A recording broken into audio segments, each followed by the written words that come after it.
Vendredi 5 août 2022, mesdames et messieurs, bonjour et bienvenue dans cette édition des formations. Voici pour vous le sommaire. À l'issue du Conseil des ministres ce mercredi 3 août, le gouvernement a procédé à la catégorisation des marchés de vente, puis à l'annonce de la création d'une agence chargée de la gestion de ces marchés. Le sujet était au cœur de l'émission Le Grand Soir de ce jeudi. Les analyses et appréciations des acteurs à suivre.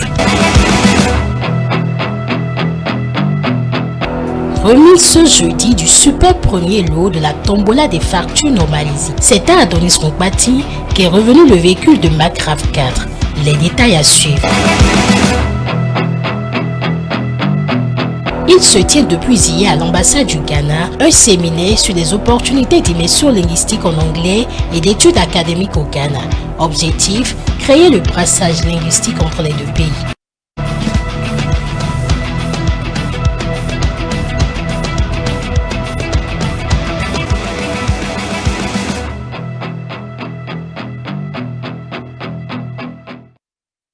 À nouveau, bienvenue à vous dans ce journal, séance d'échange ce mercredi 3 août 2022 entre le corps diplomatique et le ministre des Affaires étrangères et de la coopération Aurélien Agbenossi, après avoir exposé les actions majeures menées durant ces 6 derniers mois aux ambassadeurs accrédités présents. Et il en profite pour évoquer les réformes à venir. Reportage Modeste Tosutobi.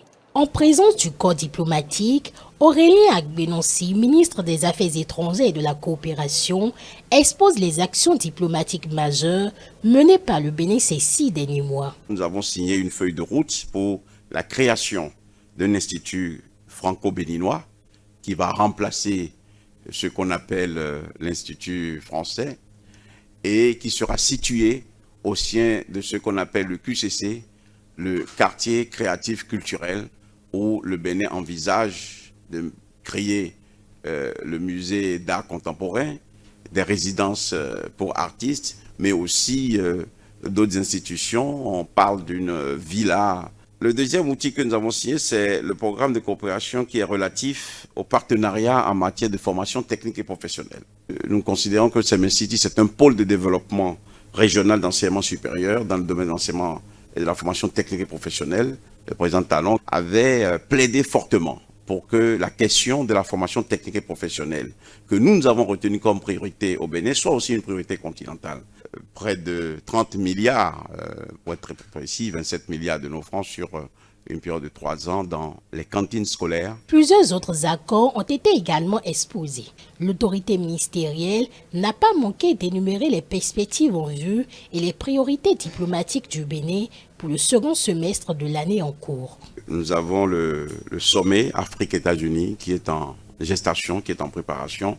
Et je sais que notre pays a marqué son accord pour y participer. Nous voulons être le pays qui respecte ses engagements. Et ce qui fait que nous sommes exigeants avec nous-mêmes. Ça étonne parfois, mais le président ne permet pas le laxisme dans le domaine des accords que nous signons. Nous allons participer bien naturellement à l'Assemblée générale des Nations Unies au mois de septembre. Nous préparons activement notre participation à ce rendez-vous diplomatique majeur. Il y a la TICAD 8 qui est prévue en Tunisie. C'est la conférence internationale de Tokyo sur le développement de l'Afrique et qui permettra certainement de souligner l'importance de la solidarité internationale pour faire face aux effets néfastes de la pandémie de la Covid-19 et d'encourager le développement durable et inclusif entre nous. Une présentation faite avec l'écoute attentive des chefs de mission diplomatiques qui saluent les actions menées par le Bénin vers le développement et la réussite des récents événements nationaux présidés par le chef de l'État. Nous présentons au chef de l'État nos remerciements les plus sincères pour les journées mémorables, le 30 juillet et le 1er août, qui nous ont permis de mesurer l'immensité de l'histoire et de la culture béninoise, à travers les monuments inaugurés à l'occasion des festivités marquant la fête nationale. Le défilé militaire du 1er août, placé cette année sous le sceau de l'unité des forces de défense et de sécurité dans la lutte contre le terrorisme et la défense du territoire, a été une occasion pour montrer au monde la solidité de l'Union nationale béninoise et a permis de valoriser d'une manière majestueuse la bravoure de la femme béninoise à travers la parade du personnel féminin au sein de l'armée, sous le regard de l'Amazone de ses 30 mètres de hauteur. La question sécurité liée au terrorisme est aussi évoquée. Cette rencontre vient renforcer davantage la coopération entre le Bénin et ses différents partenaires. Dans la rubrique Ça se discute de votre émission Le Grand Soir de ce jeudi, les débatteurs sont revenus sur cette décision de création d'une nouvelle agence de gestion des marchés au Bénin prise en Conseil des ministres. Ils ont donné leur point de vue et ont énuméré la pertinence de cette décision. Suivons quelques extraits de leurs propos. Je pense que le gouvernement est resté dans la logique de la loi sur la décentralisation, la nouvelle loi sur la décentralisation pour avancer sur ces chantiers et essayer de mettre chaque chose à l'endroit selon les réglementations. Donc désormais nous aurons des marchés au niveau national, donc des marchés également régionaux qui relèvent de l'intercommunalité et puis des marchés communaux qui relèvent d'une seule commune. Donc du coup, tout ça va être réglé également par des sociétés qui gèrent directement les activités au sein de ces marchés et ces sociétés seront coiffées par l'Agence nationale dont les statuts sont adoptés en Conseil des ministres mercredi dernier. Il ne s'agit pas seulement de la gestion des marchés construits, mais avoir une vision aussi prospective, d'accord, par rapport à d'autres besoins en termes de marché qui pourraient exister. L'agence est la bienvenue parce que c'est des ressources énormes qui sont collectées, des redevances, des impôts au profit de l'État. Et qui dit État, forcément l'État doit avoir un œil regardant dans tout ce qui se fait pour pouvoir multiplier les ressources. Au regard de ce que nous avons observé avec la Société de gestion des marchés autonomes, la SOGEMA, qui avait justement ce rôle-là au niveau du marché d'Antorpa, du marché Gbagbanou et du marché Misebo, il y avait que la SOGEMA doit pouvoir gérer la sécurité, l'emplacement, l'édification de nouveaux marchés. Et vous voyez aujourd'hui, c'est arrivé à un niveau où le marché est saturé. L'espace est saturé et il faut vraiment justement arriver au secours de la SOGEMA pour l'aider à désengorger un peu et aller vers d'autres objectifs. C'est ce à quoi nous allons assister dans les prochains jours. Ce qui est intéressant à relever, c'est que cette nouvelle cette nouvelle agence ou bien ce cadre de gouvernance va permettre même les vieux marchés aboutiront à une sorte de réhabilitation. Je pense qu'il y aura forcément une nouvelle dynamique mieux pensée, mieux orientée pour que d'une certaine manière au niveau de l'économie marchande quelque chose puisse véritablement bouger. Les responsables de l'Agence nationale d'identification des personnes, ANIP, et du Conseil électoral ont échangé le mercredi 3 août 2022 avec les cadres des différentes formations politiques. Objectif, présenter le chronogramme de l'ANIP ainsi que les dispositions pratiques pour avoir une liste électorale informatisée consensuelle pour les législatives de janvier 2022. Reportage Mathieu Bocos, Stélia Padonou et Melvina Chabi. Les responsables de l'Agence nationale d'identification des personnes et du Conseil électoral face aux membres des partis politiques. Objectif, exposer le chronogramme de l'ANIP ainsi que les dispositions pratiques pour avoir une liste électorale informatisée consensuelle et fiable pour les législatives du 8 janvier 2023. Nous allons le 19 août, donc le 19 de ce mois, éditer et imprimer la liste électorale informatisée provisoire.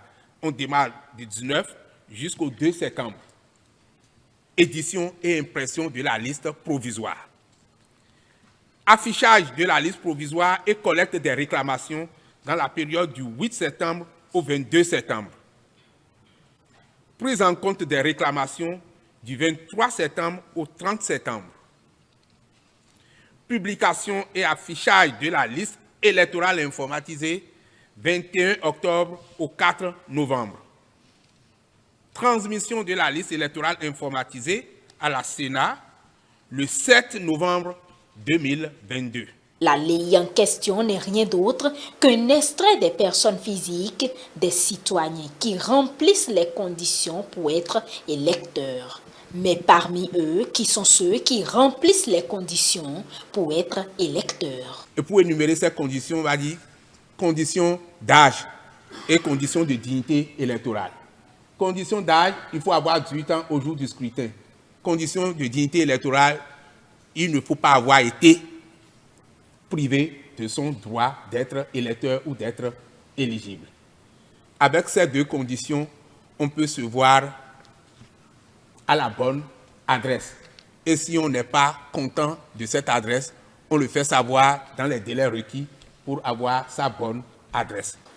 C'est donc dire qu'il a fallu un croisement entre le fichier électoral issu de la LEPI et le registre national des personnes physiques issu du RAVIP. L'autre préoccupation soulevée, comment réaliser la LEI pour que les électeurs ayant figuré dans le passé sur la LEPI ne soient pas privés de leur droit de vote. On ne pouvait pas jurer que tous ceux qui figuraient sur la LEPI ou figuraient au fichier électoral national dans le cadre de la LEPI ont pu déjà faire la démarche loyale pour se faire enrôler dans le cadre du RAVIP. On a fait quelques contrôles à l'époque. On a vu qu'il y avait une portion qu'on a appelée la portion des résidus. Alors, capitaliser les acquis revenait pour nous à rechercher d'abord ceux qui étaient électeurs dans le cadre de la LEPI et qui ont pu faire le RAVIP, pour au moins dire que c'est le début de commencement de la liste électorale informatisée. Et puis après, il faut passer à des étapes d'inclusion pour que certaines personnes ne se sentent pas exclues.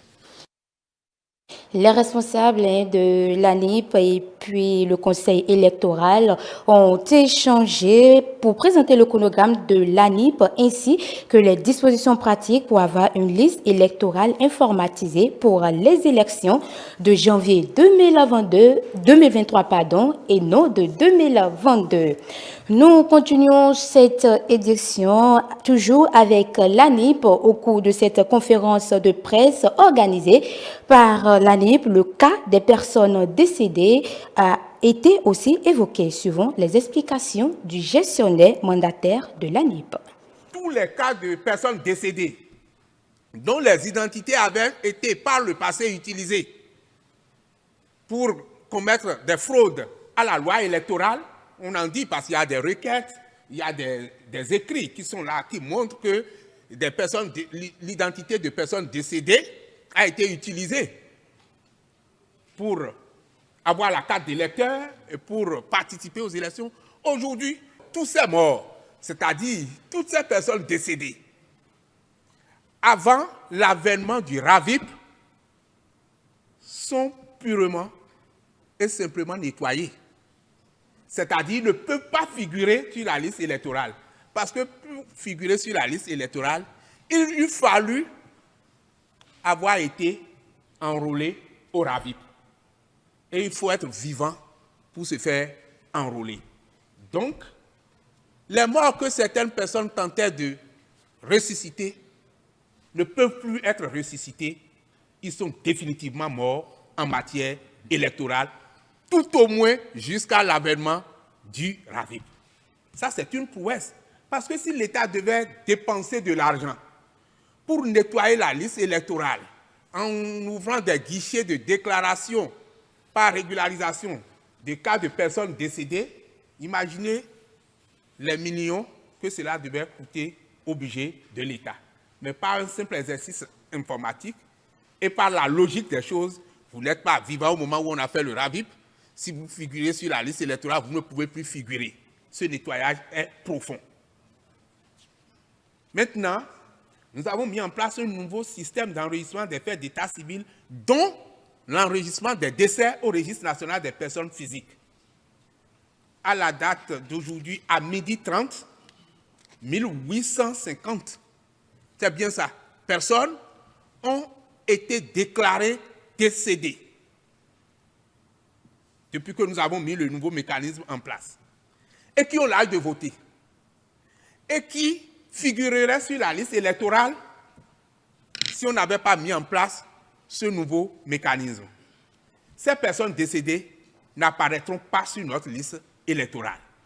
Ça fait deuxième objet de joie. Adonis Nkpati, gagnant du premier super gros lot de la tombola des factures normalisées, a reçu ce jeudi des mains du directeur général des impôts la clé de son véhicule de marque Toyota RAV4. Et il a été fait ambassadeur de la direction générale des impôts dans le cadre de la mise en œuvre de la réforme des factures normalisées. Le point de la cérémonie de remise avec Stélia Padonou et Isaac Mombo. Mise en jeu dans le cadre de la tombola des factures normalisées, c'est désormais la propriété de Adonis Nkpati. Le numéro de sa facture normalisée a été tiré au sort le 28 juillet 2022, au vu et au su de tous. Comme l'atteste mon procès verbal dressé ce même jour, le nommé Nkpati Adonis Lionel Enayon à point a été déclaré définitivement gagnant du premier lot de la tombola des factures normalisées. À la faveur de la cérémonie de remise du premier super lot aux gagnants, le directeur général des impôts est revenu sur la nécessité d'exiger les factures normalisées et a par ailleurs invité tous les citoyens à faire comme Adonis Nkpati. Par ce simple geste, vous contraignez non seulement ces entreprises qui peinent encore à se conformer, à régulariser leur situation, mais vous obligez également ces entreprises qui n'ont pas le souci de reverser votre contribution à la construction de notre chère nation à le faire. Désormais, vous êtes le relais de la Direction générale des impôts pour sensibiliser tous les consommateurs à réclamer systématiquement les factures normalisées. S'en est suivi l'acte majeur de la cérémonie, la remise des clés de la voiture aux gagnants. Faites-en bon usage.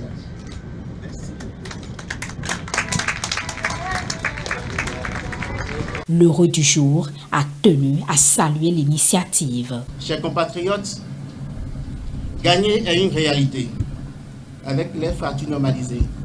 J'en suis la preuve. Faites comme moi et exigez vos factures normalisées pour être parmi les prochains gagnants. La tombola des factures normalisées se poursuit. Pour participer, 3 choses à faire. Réclamer votre facture normalisée, télécharger l'application MECEF Bénin, puis s'inscrire en renseignant ses informations personnelles. Scanner le QR de la facture normalisée, puis choisir l'option Aller au jeu. Ainsi, la facture sera automatiquement enregistrée dans la base de données qui sert aux différents tirages au sort. En prélude à la 3e édition des colonies de vacances, l'ambassade du Ghana au Bénin, en partenariat avec l'agence Goodwill Group, a organisé un séminaire sur les opportunités d'immersion linguistique en anglais et d'études académiques au Ghana. L'édit séminaire qui a réuni les étudiants béninois et ghanéens vise à créer le brassage linguistique entre les deux pays. La cérémonie du lancement s'est déroulé le jeudi 4 août 2022 dans les locaux de l'ambassade. Émeric Okupeli et Paul Estessa aussi, ils étaient suivis. Ils ont toujours voulu parler couramment l'anglais et découvrir ce que offrent les études académiques au Ghana. Ce séminaire qu'organise l'ambassade du Ghana au Bénin en partenariat avec Linguan Institute et l'agence Goodwill Group vient donc à point nommé. Ces jeunes apprenants au détour de ce rassemblement en sauront davantage sur les opportunités d'immersion linguistique et d'études académiques au Ghana. Nous sommes aujourd'hui à la 3e édition de ce séminaire. Et ce séminaire, ce qui est organisé cette fois-ci, c'est une édition de maturité. Une édition de maturité où nous convions les apprenants béninois à beaucoup plus s'intéresser à ce qui se fait au Ghana. Donc la chef de chancellerie a, dans le même sens, voulu que le brassage, non seulement linguistique, mais culturel, soit renforcé et que le partenariat qui existe entre les deux pays en matière d'éducation soit beaucoup plus aussi promu. 5 universités publiques et privées de renom au Ghana, notamment l'Université de Ghana Legion et l'Université des sciences et technologies Kwame Nkrumah, sont présentes pour dévoiler leur programme de formation à ces jeunes étudiants béninois. Des programmes de formation assortis des possibilités de bourse aux intéressés. Pour apprendre l'anglais, on n'a pas besoin de parcourir des millions de kilomètres. Et pour apprendre l'anglais, on n'a pas besoin d'aller aux États-Unis.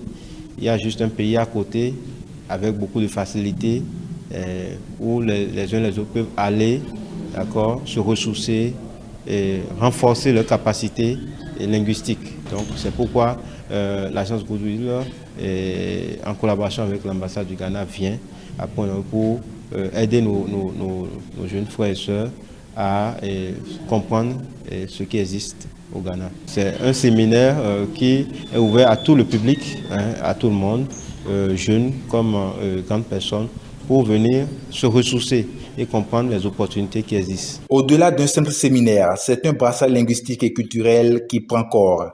L'Assemblée a eu d'ailleurs droit à une démonstration de danse d'origine ghanéenne.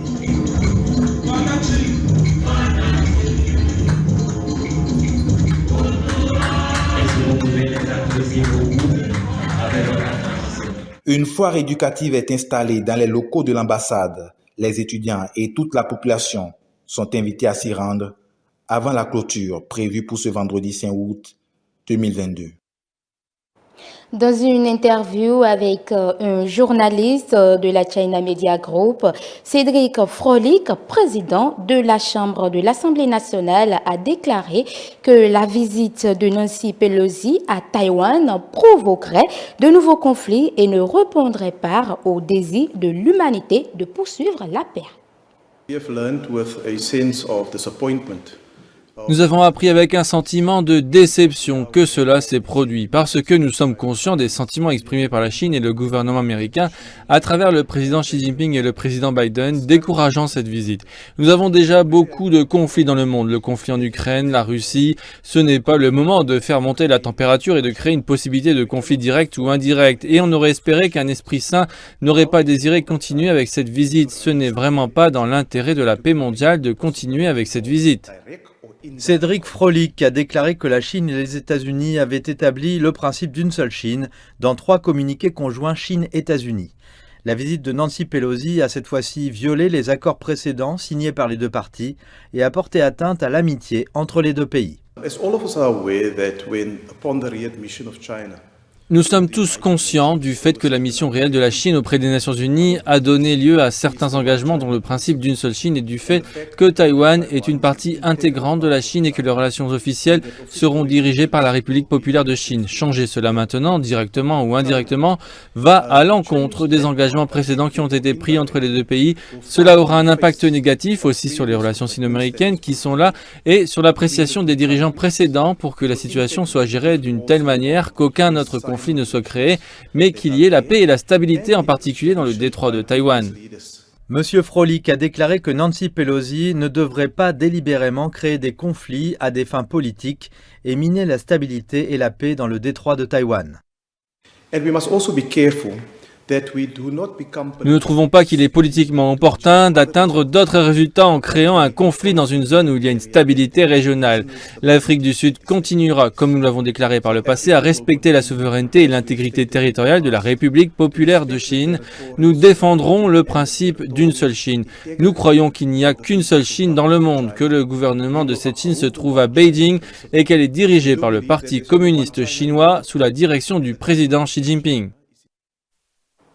Ainsi se referme ce journal de la mi-journée. Merci de l'avoir suivi.